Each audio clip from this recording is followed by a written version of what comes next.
YouTube? This is the Big Fish Network, home for Miami Dolphin fans worldwide. I'm your host, Dave Wade, back on the set with another show, another episode. It's another day. Hope everybody out there is feeling good. I know it's kind of cold for some of y'all, but you know what I'm saying? Y'all stay warm out there. Y'all stay warm. But we got the McDaniel's presser today to talk about, a lot to discuss, a lot that he said, a lot that Stephen Ross said, a lot that Chris Greer said. So we're going to get into it and discuss it.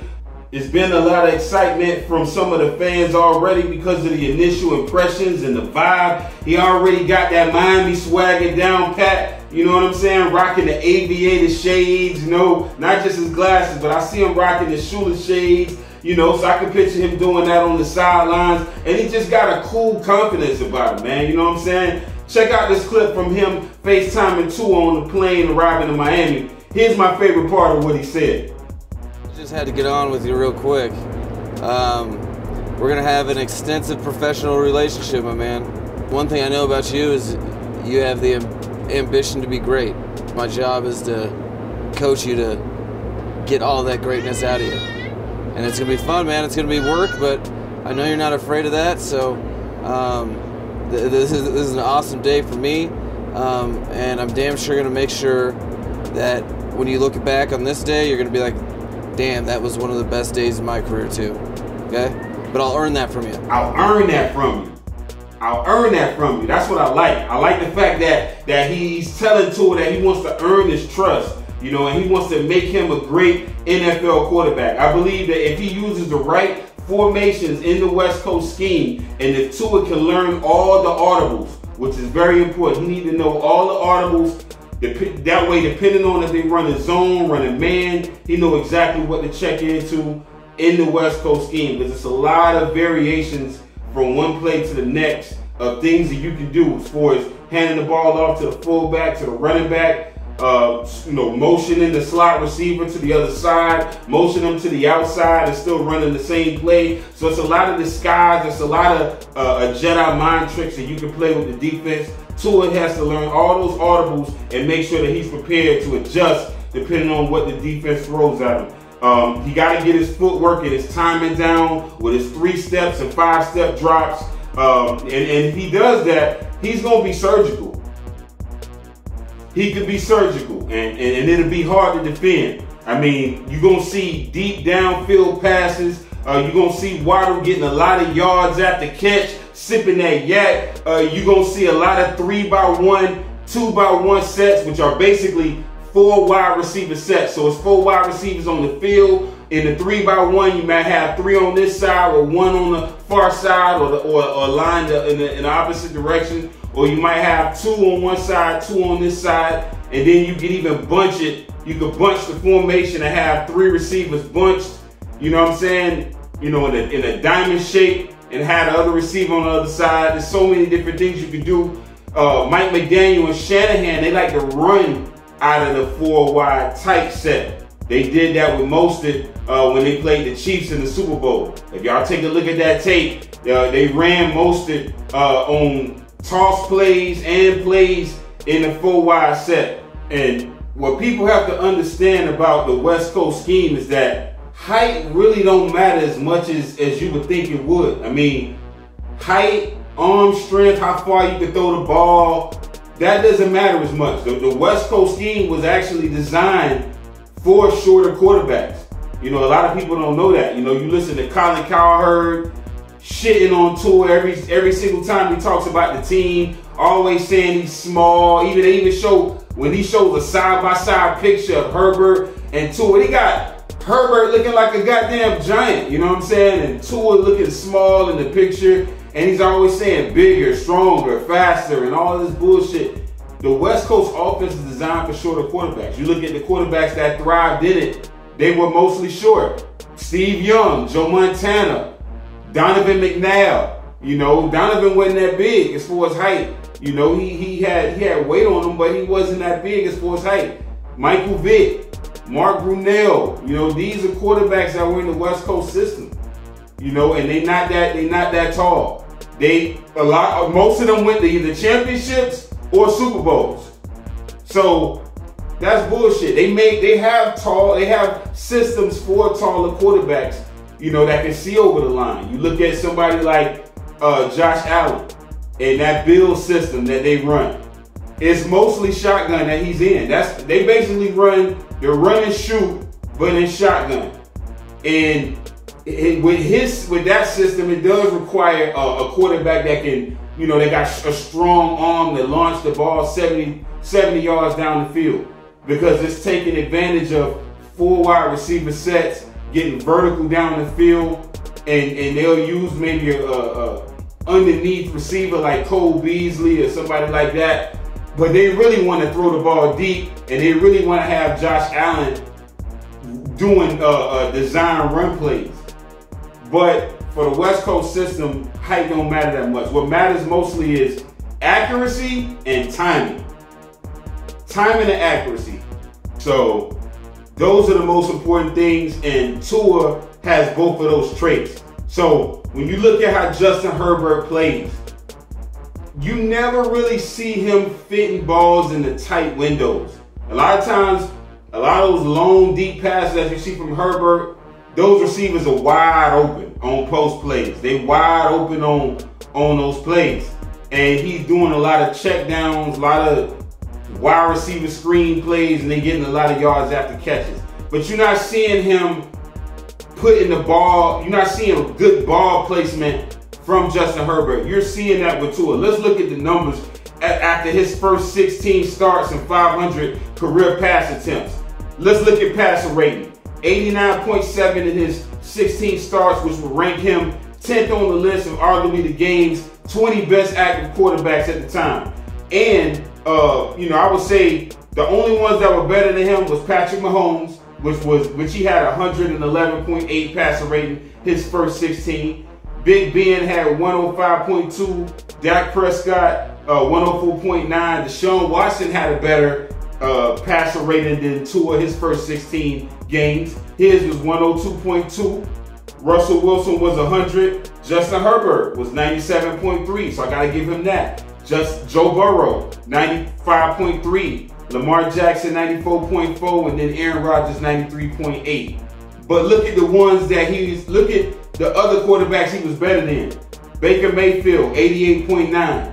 Tom Brady, who was the GOAT, his first 16 games, his passer rating was 88.3. Ryan Tannehill was 76.1. Josh Allen was 70.8. So Tua has shown you from the passer rating standpoint, he was an improvement over Tannehill. So that right there alone is something that you have optimism about. And that's doing that with Mike Gesicki is his most dependable target, because Mike didn't miss a lot of games. Parker missed, besides 2019, which was his breakout year, 2020 and last year he missed some games. And so Tua had to throw the ball to Lynn Bowden Jr., Albert Wilson, and Jakeem Grant. Both of those players was dropping passes for us. Albert Wilson cost us a couple games. Jakeem Grant was muffing punts, and he missed some deep passes that Tua threw that was pretty, that he dropped, that would have improved Tua's numbers. So, imagine if he had Jerry Jeudy, who got drafted by the Denver Broncos, who I wish we would have drafted in that draft, but Chris Greer, he went a different route. But if I was Chris Greer right now, I would trade a second-round pick to Jerry Jeudy right now to the Denver Broncos, and then maybe add one other receiver, which I'll talk about when I do my mock draft. But Jerry Jeudy would be perfect. If you look at any Alabama tape, Tua was surgical throwing passes to Jerry Jeudy. So, he's the perfect receiver. That's the model receiver that we need to comp when we're looking for one in the draft, is Jerry Jeudy. And, we stuck to the script, drafted Waddle, and he broke the record for receptions with 102, which was Anquan Boldin's record. Again, I repeat, if the line is so bad, how is Tua and Waddle able to do that?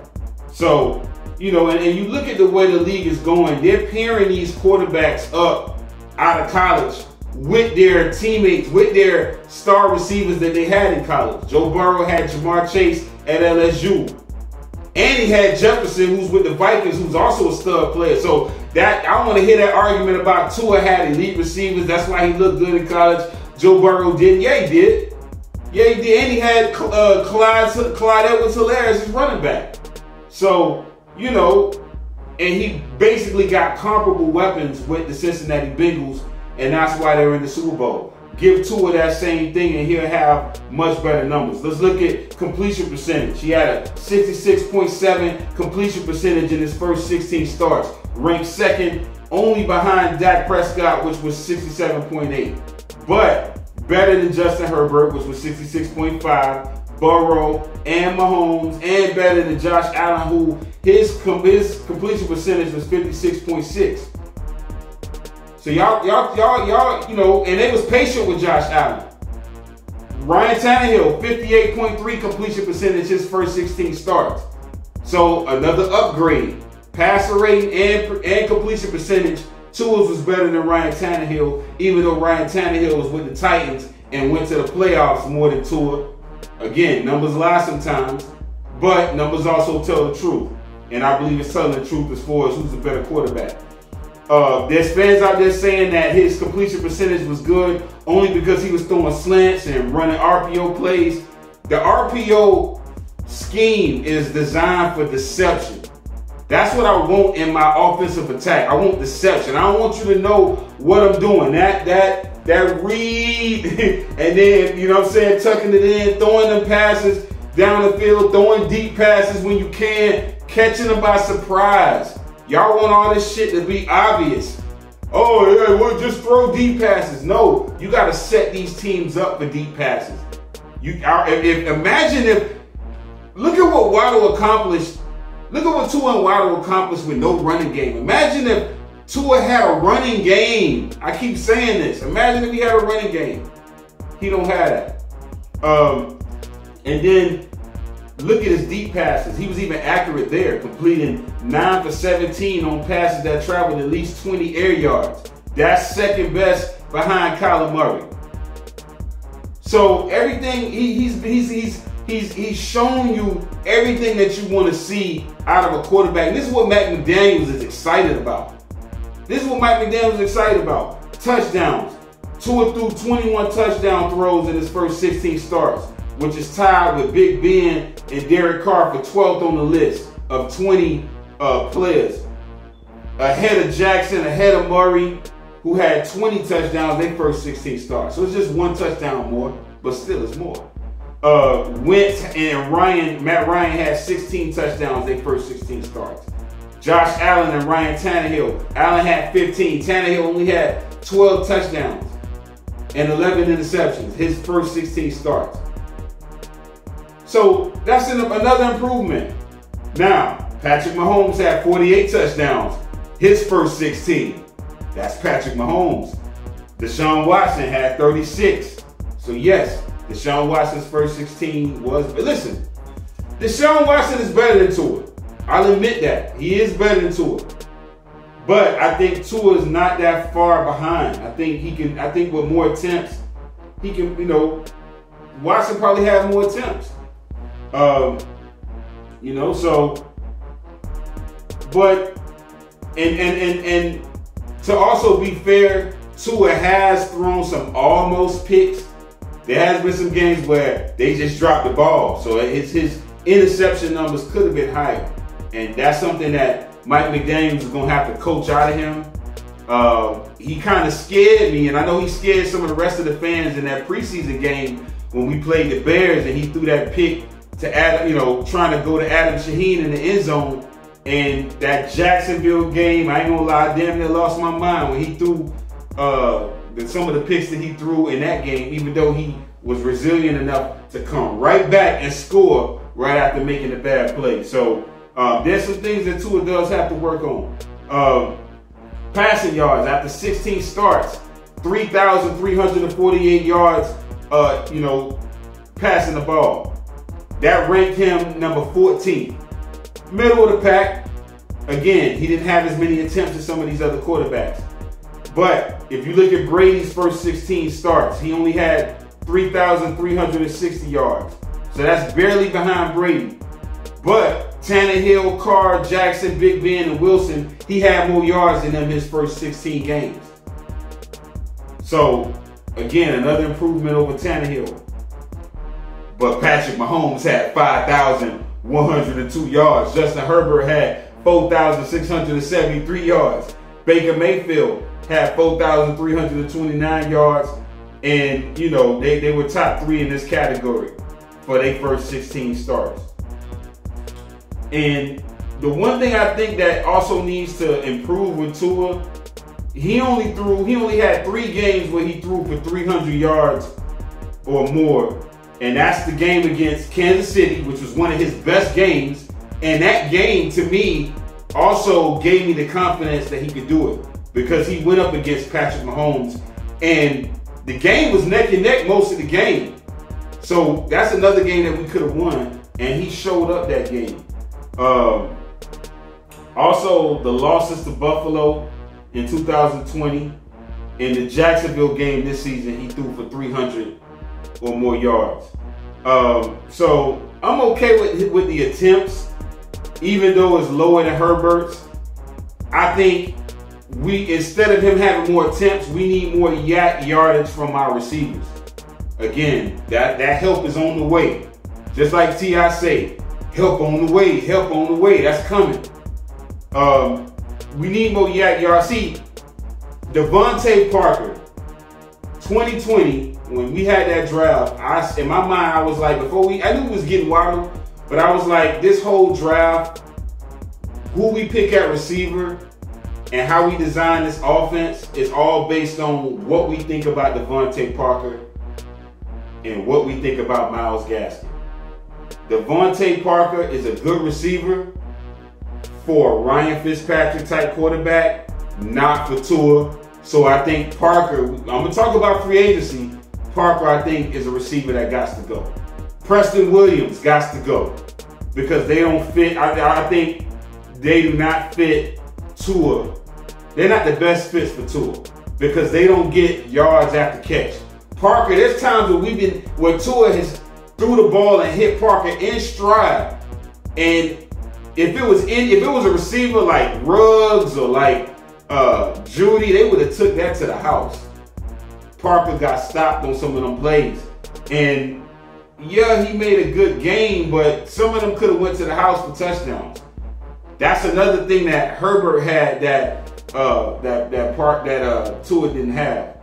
But 2022, this year with Mike McDaniel, he needs more big passing days to be considered top third of the league. You know, if he want to be that eventually, he got to have bigger passing days. So he's going to have a little bit more attempts. He needs a better cast around him, like we said. And the offensive line, they do need to block a little bit better. But I'm not going to be as hard on them as a lot of the fans, a lot of y'all are about the line. Now, Mike McDaniel sat down with Travis Winfield on the Drive Time podcast. And Travis Winfield is probably, in my opinion, he's the best at asking the coaches the right questions. I love all the questions he asks out of everybody, that gets up there with their microphones and, them asking the questions. Travis does a great job. Y'all check out the full interview on YouTube or the official Miami Dolphins website. But, Coach sounded sharp. He sounded professional. And McDaniel kind of reminds me a little bit of Coach Spo. Y'all let me know in the comment section what y'all think. He kind of got that Coach Spo type of vibe. Hopefully he can bring a championship DNA. I can tell he watches a lot of tape, but y'all check out this clip. What do you want them to think? This is the first thing I have to take away from a Mike McDaniel-led Miami Dolphins team. What's the one thing you want teams to know about when they play the Dolphins? They have to match our energy. I think it's a big deal that is a lot of times overlooked when you have a collective group of players playing at a different energy level. And it's something that you have to practice, that you don't get the week of. It's something that has to be ingrained in your DNA, and it's something that you should really you really have to earn together to be able to play at a speed. And regardless if it's run pass, we're in a 3x1, 2x2, 2-back, we're in 22 personnel, they're gonna feel us come off the ball and have to defend the entire field from the first snap to the last. I lit up when he said 2-back sets. That means we're finally getting a fullback. We're gonna have that as a staple in our backfield. Our running backs finally got a lead that they can run behind and shift and make moves behind. That means I know the running game is definitely going to improve. And, you know, my favorite response from him, from every question that was asked, from everything that I heard, was when Travis asked him, how does he go about play calling? Listen to the clip. What does it look like for you in terms of when you go to design a play? How does that process kind of work for putting together a play for Mike McDaniel? Well, that was a cool question. I've never got that one before. And the long and short of it is, I look at offensive plays as problem-solving solutions. So I don't really sit there and think, okay, what can be cool? I look at okay, what is the defense? What defense do they play? What issues do they have? Where are they vulnerable? And how to attack it? And then you think back to the library, what are they defending? How do they want to defend you? What have they been practicing? And all of those things formulate, okay, well, let's do this one play that you could do any number of ways, but let's take the tight end and motion them from left to right. Or let's start in the backfield because we have another play that plays off of that. All of it is finding solutions that the defense presents. And then, okay, well, what ways can we take advantage of our offensive personnel? Hey, Waddle's really fast. Let's line him up over here and make him defend something deep and then run the ball behind it. Things like that. He said he looks at plays like problem-solving solutions. I love that. So he's a troubleshooter.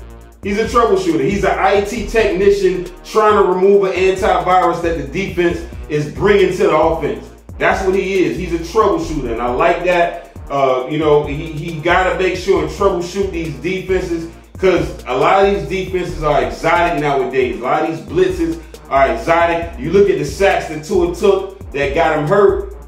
Y'all blame the line, and it is the line fault because obviously they got to block everybody, but look at those sacks. Those were not from the D linemen. Those were not from the defensive tackle. Those were from blitz and safeties. Those were from blitz and corners. So that's just a bad play call versus that defense. That's all that is, a bad play call versus that defense, which you'll put that blame on Gotti or whoever called that play, or if Tua checked into that play, then that's on him, the quarterback, for checking into that play. But hopefully McDaniels can use that Yale intelligence that he has to problem solve. That's what we need him to do. I like the clip that he had with Joanna Torres, where he sat down with her and she was telling him that, she asked him, what are you going to do now that you've taken over a team that's coming off of back-to-back winning seasons? You know, a lot of these young coaches, when they get to a team and they get their first head coaching job, it's always on the bad team. Always on the bad roster, but they got to get a new quarterback in the draft. That'd be their first pick. He's coming to a good situation. So really for him, don't fuck it up. Don't mess it up. All we need you to do, Mike, is just take this offense to the next level. That's what we need you to do. Don't mess it up. You got to make sure and have this team going in the right direction. We can't go backwards. Y'all take a listen to this clip. Well, you're taking over a team that's posted back-to-back winning seasons with a young core talent on the roster. What excites you most about this team? The fact that there's a lot of skill, there's a lot of youth, energy, but there's also a lot of coaching to be done, which is, I'm not sure if you checked my title, but there's a coach in it. So as a coach, that's all you want. You want the opportunity to build the culture of guys that are willing and able, and it's the best thing that you could hope for, is having a bunch of talent that is ready to go to work, which is all we have and all we're ready to do. I repeat, don't mess up this team. Don't mess up this roster. improve the offense. That's what we need you to do. Because if we have worse records under Mike McDaniel, this is going to come back to haunt us. I'm telling y'all, the fans, right now, y'all be prepared for it. This is going to come back to haunt us. And, I mean, all this shit better work, man. This shit better work. Despite, you got to look at it like this. Despite the distractions from rumors reported by the Miami Herald and Sun-Sentinel, Flo was resilient as a coach. You look at his record over the last 2 years, the man went 24-18 in his final 42 games, 19-14 in his last 2 seasons. That's better than John Harbaugh, who he beat, Cliff Kingsbury, who he beat, Mike McCarthy, who he beat. Well, actually, no, he didn't play Mike McCarthy, my bad. Bill Belichick, he swept this year, 2 games. Kyle Shanahan, who he embarrassed in 2020. And Zach Taylor, who's in the Super Bowl, who he also beat. So, and he had a better record than Ron Rivera. So, we were the first team since the NFL merger to start the season 1-7 and finish with a winning record. It was the first time the franchise experienced back-to-back winning seasons since Dave Wanstead was head coach in 2002 and 2003. You look at our 2019 defense with Taco Charlton and Raekwon McMillan on the team. We gave up less yards per carry to running backs than under Adam Gase in 2018, the previous year, which was an improvement. And the team played hard every snap. Every game we played hard every snap. So that's the one thing that you noticed, when he became coach of this team. So that has to continue. That must continue. We cannot go backwards like that. We didn't have no boneheaded plays. He brought discipline. We was tagged with the 4th least penalty yardage in the NFL in 2019 with 769 total yards over 16 games. Those are very, very, very good numbers. We were caught offsides just twice in 2019. So when you look at O-line play, it's not just blocking. It's also not causing your team yards and penalties. So to only be offsides twice from a line of players that wasn't even really a stable, solid and stone unit, that's coaching. That's coaching. We can't go backwards on that.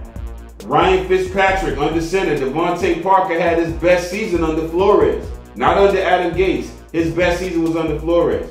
Career highs in catches, 72 recs for 1,202 yards, 9 touchdowns. You know what I'm saying? Yards per reception, 16.7. First downs, 58, which is 23 more than his previous career high of 35 first downs in 2016.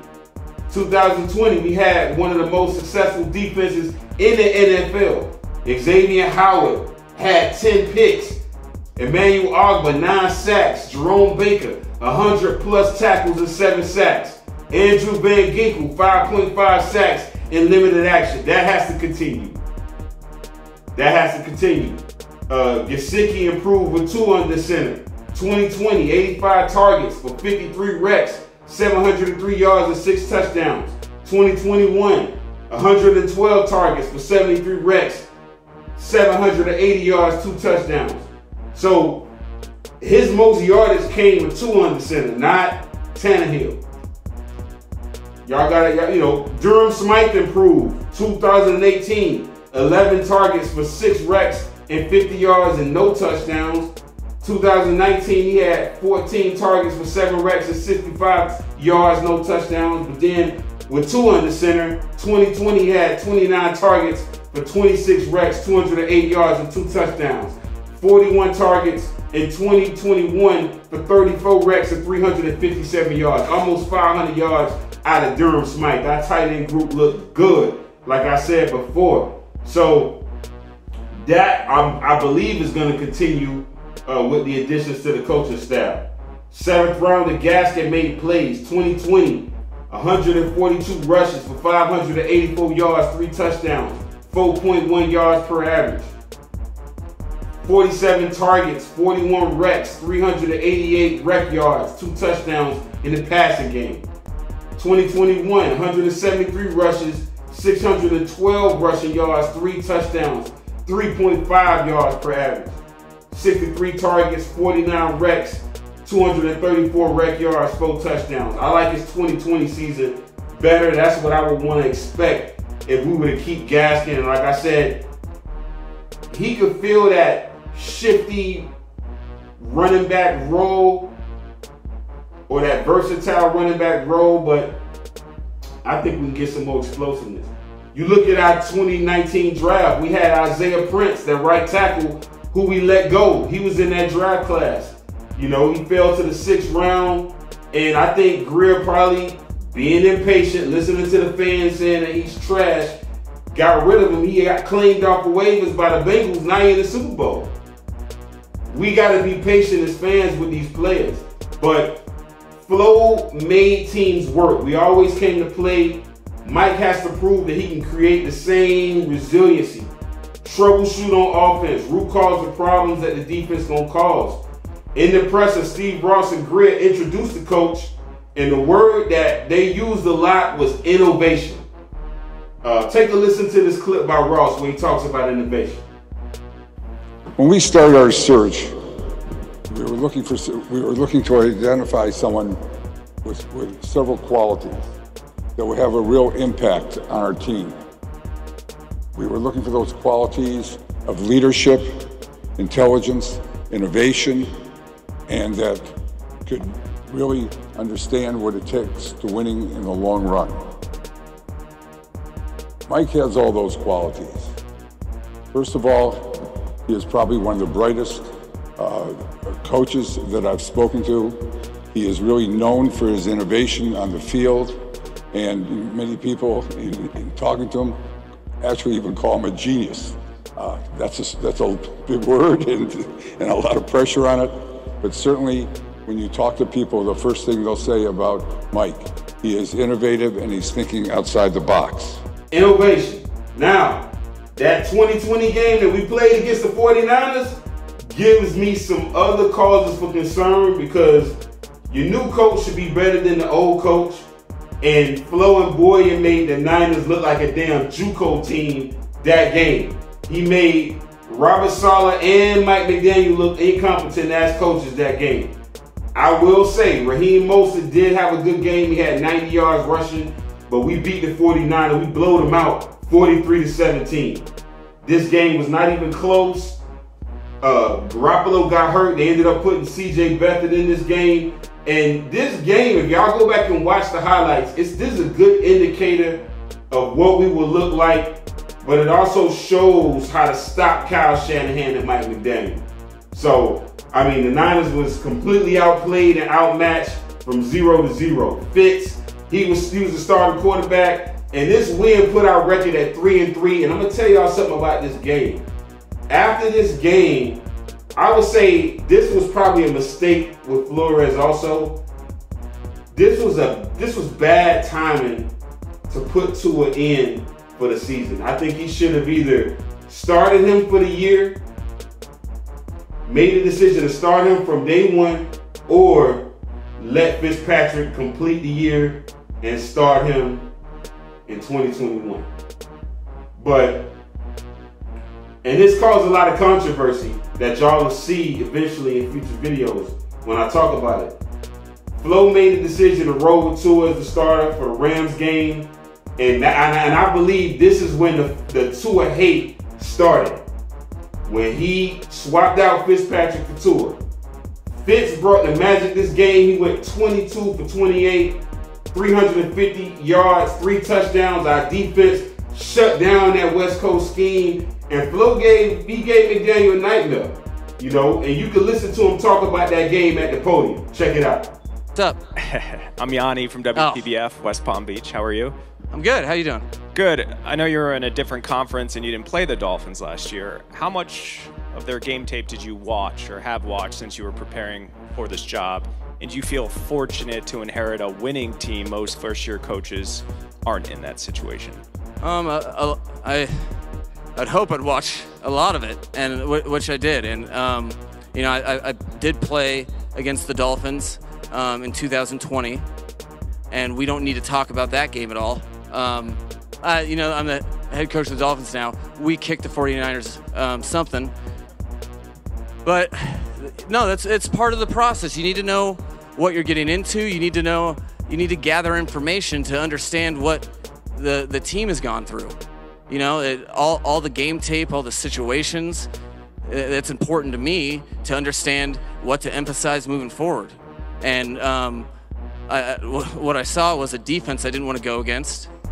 What I saw was a collective group of people that I could, from the tape, I knew they loved football. Speaking of evaluations, he's been quickly assembling the staff. There were reports that we was going to go after Vic Fangio as the DC, but thank God he decided to keep Josh Boyer as our DC, so I'm excited about that. I know the fans happy about that. We get to keep that deep sea defense intact. He also retained Danny Crossman as a special teams coach. And y'all got to understand, man, since Flores took over, when he was our coach, our special teams unit improved, and it's been tops in the league since Flores was the coach, and they won us a lot of games. So keeping Danny Crossman gives me the confidence that that's going to continue, and you know, that's a good sign. We released OC George Gossi and DB coach Gerald Alexander, so we got to get another DB coach. Mike McDaniel made it known that he will call the plays, but I believe he will bring an OC on board. Now, a name that I thought that we might hear was Rich Scangarello, who has been with the 49ers for 2 stints spanning 3 seasons. Scangarello, 48 years old, he has experience as an NFL offensive coordinator working under Vic Fangio for the 2019 season. And Mike, he's familiar with him. But reports are saying that we are interviewing LA Chargers assistant Frank Smith and Atlanta Falcons quarterback coach Charles London instead. So we'll see how that unfolds. He did add former 49ers assistant head coach slash tight ends coach John Embry to the staff. So I'm excited about that. I believe John could use Gesicki in a lot of ways. Hopefully similar to how tight end Brent Jones, I don't know if to all the older Dolphin fans out there, y'all might remember Brent Jones from the 49ers. Steve Young used him real well in that system. Quarterback in the 90s, the Niners in the 90s. Same build as Gesicki, so that'll be interesting if we re-sign Gesicki to a long-term deal. Hard to tell right now, but we'll see. He added Wes Welker as the wide receiver coach. That's a plus. Wes was a massive route runner, and he helped Brandon Ayuk and Deebo Samuel excel in their offense. Boston College offensive line coach Matt Applebaum is expected to sign. I'll have to study him and see what we can expect from our O-line. I know y'all talk about the O-line, so we'll be interested to see if he can change up the scheme, like I said, to a zone blocking scheme, which I'm sure that's what it's going to be, and I know I've been rambling about that, but that's what I want to see. Y'all be sure to leave a comment. Let me know what y'all thought about Tua FaceTime, the interview, the pressers. Let's get behind the coach, and let's hope for a winning season. I got upcoming videos on the way, so y'all stay tuned. Fins up till next time. TBFN.